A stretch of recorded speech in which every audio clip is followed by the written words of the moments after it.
Hey everyone, it's James from the Goochland Drive-In, and I wanted to take a minute and talk a little bit about this movie, Coyote versus Acme, because it is a truly unique story, even in Hollywood, about how this movie came to be or almost didn't come to be.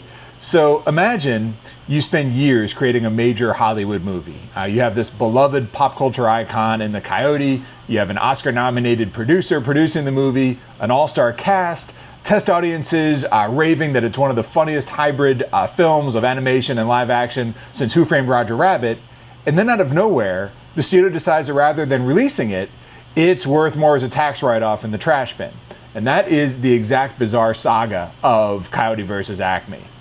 So it all started in 1990 when there was a humor piece actually in the New Yorker magazine that talked about just how funny it would be if the Coyote were to sue Acme for all of these constant, things that he buys that end up, blowing up and killing him and doing all these bad things. And so Warner Brothers liked this idea, so they lined up this great cast with, Will Forte and John Cena and James Gunn, and they made this movie with like this satirical piece as the original premise. So the production wrapped on it back in 2022, and it was like completed movie, $70 million budget, and it measured 14 points above the average family film average just in the initial, screens that they do.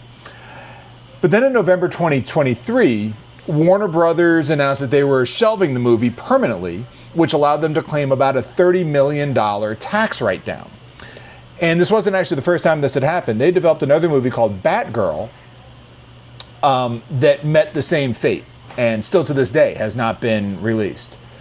So the filmmakers and animators and even the public who knew about it, the cast, were all really upset about it. And so the studio was faced with all of this backlash, and they finally blinked. And they shopped it around to other distributors, and they talked to Netflix and Amazon and Paramount, and long story, but due to a number of reasons, none of those studios or distributors could pick it up. And so then finally what happened is, just as it seemed that this movie was going to be a permanent write-off and disappear, this underdog company called Ketchup, which is another distributor, was able to step up and buy the rights to this movie for about $50 million. And it allowed Warner Brothers to recoup a substantial portion of their production budget while officially freeing up that movie from their vault. And Ketchup, of course, doesn't have the same budgets that, Warner Brothers does or a major studio would.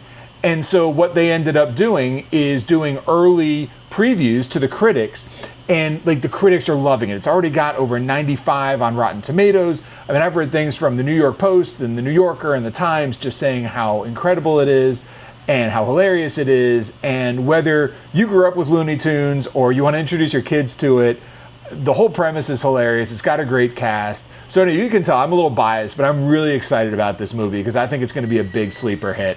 And then we've got it paired, of course, with Spider-Man: A Brand New Day, which has been another hit. So it's just going to be, I think, a great double feature on our main screen.